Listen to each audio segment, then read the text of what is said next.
So, hello everyone, this is your tutor from MedEasy Biotechnology Education YouTube channel. Today I am going to start the part number 4 of Unit 2 of Electric Vehicle.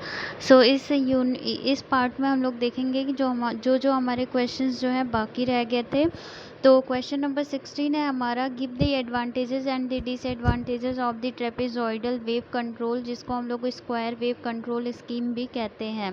So advantages क्या है, ये simple होता है और cheap होता है implement करना इसको, और ये जो है लो कॉस्ट है, एप्लीकेशन के लिए बहुत ही ज़्यादा सुटेबल है, जिसमें ज़्यादा हाई परफॉर्मेंस की डिमांड नहीं होती है। और डिसएडवांटेजेस में बात करें तो current space vector can only point in 6 different direction, it can deviate from the desired quadrature direction. So अगर करेंट स्पेस वेक्टर की बात करें तो ये सिर्फ 6 डायरेक्शन में ही जो है पॉइंट करता है, तो ये अपने डायरेक्शन से जो डिजायर्ड क्वाड्रेचर डायरेक्शन है उससे डेविएट कर सकता है। There is loss in the efficiency since the direct axis component of the current produces no torque at all, यहाँ पे एफिशिएंसी का लॉस होता है। Switching off the active material introduces a transient to the current control loop which makes it difficult to control the motor specially at low speed. So active terminals का switch होना मतलब switch करना, जिसकी वजह से motor को control करना बहुत ही ज़्यादा डिफ़िकल्ट हो जाता है लो स्पीड पे। अब है हमारा explain the sinusoidal control scheme of BLDC motor. So the principle of the sinusoidal control is to drive all the 3 motor winding with 3 current that varies smoothly and sinusoidally as the motor rotate. So इसका principle क्या होता है कि जो 3 motor windings हैं और 3 currents हैं, 3 motor windings with 3 currents, ये जो है स्मूथली वेरी करती हैं एंड इनकी वजह से जो मोटर होता है वो रोटेट करता है। This requires the modulation of the 3 windings current such that the resulting space vector is always in the quadrature direction with respect to the rotor and has constant magnitude. ये जो इसकी वजह से मॉड्यूलेशन की ज़रूरत पड़ती है 3 वाइंडिंग करेंट्स की, सच that the resulting space vector, जिसकी वजह से जो रिजल्टिंग स्पेस वेक्टर है वो हमेशा क्वाड्रेचर के डायरेक्शन में हो with respect to the rotor and has constant magnitude. In order to achieve this, accurate measurement of the rotor position is required. इसको मेज़र करने के लिए हमें एक्यूरेट पोजीशन जो है, एक्यूरेट रोटर के मेज़रमेंट की ज़रूरत पड़ती है, जिसको हम लोग रिजॉल्वर या फिर क्वाड्रेचर पल्स इनकोडर से पता कर सकते हैं। Since the windings are star connected, the current in the windings in one of the windings is the negative sum of currents in the other 2 windings. So star connected है तो एक direction में जो करंट की value होगी is equal to the sum of 2 currents, negative sum of currents in the other 2 windings, जिसकी वजह से करंट कंट्रोल लूप की ज़रूरत पड़ती है फॉर द फर्स्ट 2 वाइंडिंग। ये है ब्लॉक डायग्राम, इसमें क्या है, डिज़ायर टॉर्क मिल रहा है, सिनुसाइडल लुकअप हो रहा है, एंड देन यहाँ पे phase A phase B and phase A and phase B command दिया जा रहा है। फिर इसका मेजरमेंट PI कंट्रोलर होगा, फिर PWM जनरेटर जो है रिस्पॉन्स जनरेट करेगा। फिर उसके बाद जो करंट का जो होगा इंटर कन्वर्जन होगा। मोटर जो है स्टार कनेक्टेड है तो एक डायरेक्शन में जो करंट की वैल्यू होगी it is equal to the minus of the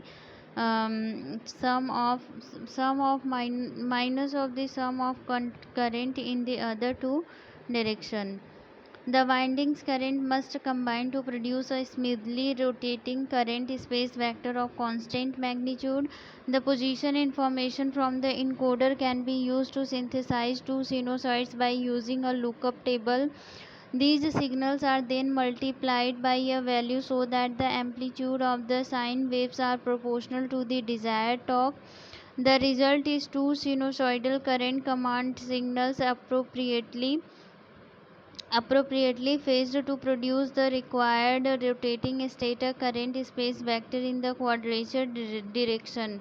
These signals are then provided to a pair of PI controller whose output is given to the PWM controller. Basically desired torque मिलेगा, sinusoidal lookup होगा and then phase A command phase B command दिया जाएगा। Pi controller जो है उसको control करके अपना response generate करेगा, जो कि पीडब्ल्यूएम जनरेटर जो है वो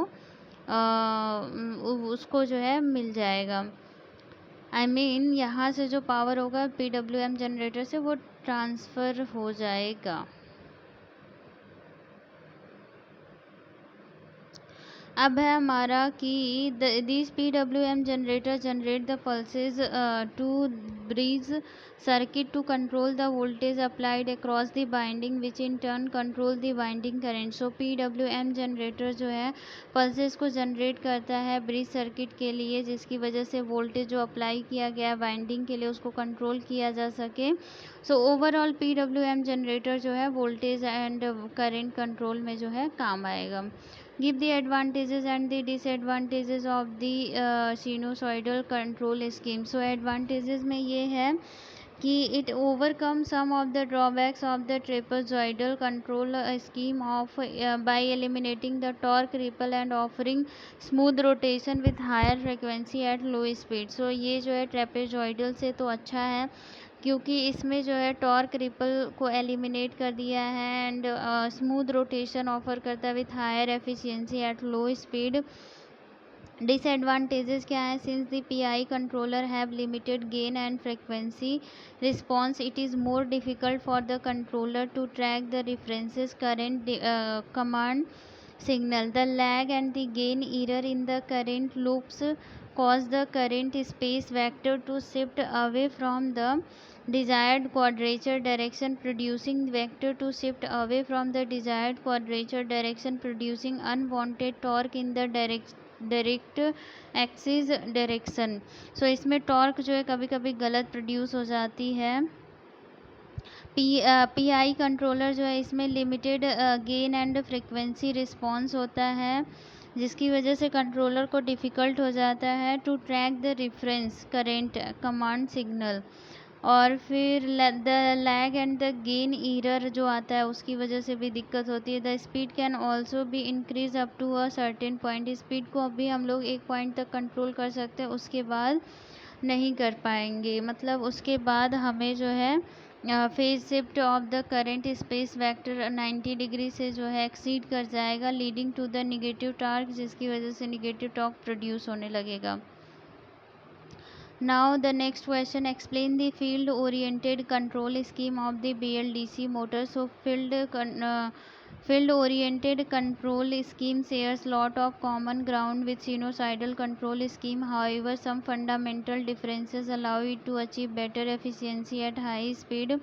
सो ये जो है सिनुसॉइडल की तरह ही है, लेकिन इसमें कुछ फंडामेंटल डिफरेंसेस हैं जो कि इसको हेल्प करते हैं better efficiency at high speed पे अटेन करने के लिए।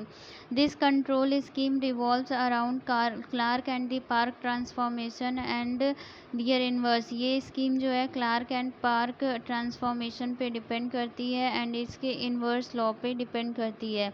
By applying this transformation, we can transform the three-phase currents of the stator into the rotating frame of the rotor। इसका यूज़ करके जो ट्रांसफॉर्मेशन इसका यूज़ करके हम लोग थ्री फेज़ करंट है स्टेटर का, उसको हम लोग जो है rotating frame of the rotor में कन्वर्ट कर सकते हैं। By applying this transformation we can transform the three phase current. By using Clark transformation, the three-phase quantities are translated from the three-phase reference frame to the two-axis or orthogonal stationary reference। So Clark transformation में three phase जो current है या फिर three phase quantities जो हैं इनको जो है two axis orthogonal stationary reference में कन्वर्ट कर दिया जाता है। सो क्लार्क ट्रांसफॉर्मेशन में थ्री फेज क्वांटिटीज़ को two axis orthogonal stationary reference में चेंज कर दिया जाता है। However the quantities are still in a stationary reference frame while the rotor reference frame is constantly rotating. जो क्वांटिटीज़ हैं are still in a stationary reference frame में है while the rotor reference frame is constantly rotating.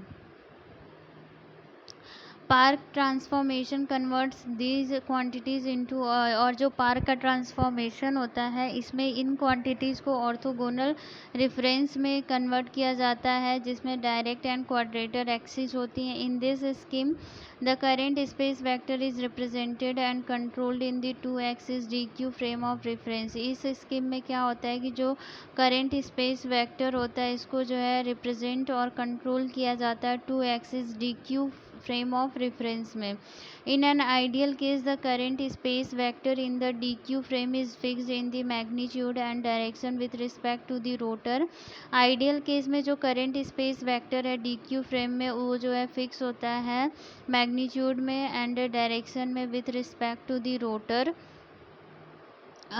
With respect to the rotor, since the current space vector in dq frame of reference is static, the pi controller now have to operate on dc quantities, thus greatly simplifying the control structure. Current space vector dq frame में अब तो static है, तो pi controller जो है operate करेगा DC quantities पे, जिसकी वजह से हमें जो कंट्रोल स्ट्रक्चर है बहुत ही ज़्यादा सिंप्लीफाइड वे में मिल जाएगा. This isolates the controller from the time variant winding current and the voltage, and therefore eliminate the limitation of the controller frequency response and phase shift on motor torque and speed. The measured motor current are first transformed to the two-axis rotating DQ reference frame before being processed by the PI controller. The voltage to be applied are then transferred back to the three-phase reference and then sent to the PWM generator. जो voltage apply किया जा रहा है इसको transfer back कर दिया जाता है थ्री फेज रेफरेंस फ्रेम में, एंड इसको जो है देन PWM जनरेटर में ट्रांसफ़र कर दिया जाता है. The PWM generator generate the gating pulses for the arms of the bridge circuit of the drive to produce the required voltage that is to be applied across the binding. अब ये block diagram है. Block diagram से हम लोग समझते हैं, जैसे कि यहाँ पे हमें डिज़ायर टॉर्क दिया जा रहा है, ये डी लूप है एंड क्यू लूप है, और यहाँ पे Park transformation and Clarke transformation देखने को मिलता है. यहाँ से जो डेटा होगा या फिर जो एनर्जी होगी वो पीआई कंट्रोलर के पास जाएगी. ये जो है inverse Clarke and Park transformation को परफॉर्म करने वाले डिवाइसेस हैं, यहाँ पर जाएगा, एंड देन जो हमारा पावर होगा या फिर जो भी एनर्जी होगा वो PWM जनरेटर के पास जाएगा. And then measured current A, measured current B according to DQ loop, ये जो है करंट उनको सप्लाई मिल जाएगी. Give the advantages and the disadvantages of field oriented control scheme. So advantages है कि ये हाई एफिशिएंसी होती है इसकी, smooth operation at low and high speed resulting in the wide range of speed. Smooth operation होता है, मतलब इस जो ऑपरेशन मतलब कैसे ये ऑपरेट करता है वो बहुत ही ज़्यादा स्मूथ होता है. And transformation of a complex and coupled AC model into a simple linear system, fast dynamic response and good transient and steady state performance. इसका जो डायनेमिक रिस्पॉन्स होता है वो काफ़ी ज़्यादा फास्ट होता है and good transient and steady state performance. जो ट्रांसफॉर्मेशन होता है कॉम्प्लेक्स और कपल्ड AC मॉडल का वो जो होता है एक सिंपल लीनियर सिस्टम में हो जाता है. Disadvantages, the transformation that needed to be process require a lot of computation power. इसमें ट्रांसफॉर्मेशन की जो ज़रूरत पड़ती है उसमें कंप्यूटेशन पावर की काफ़ी ज़्यादा ज़रूरत होती है.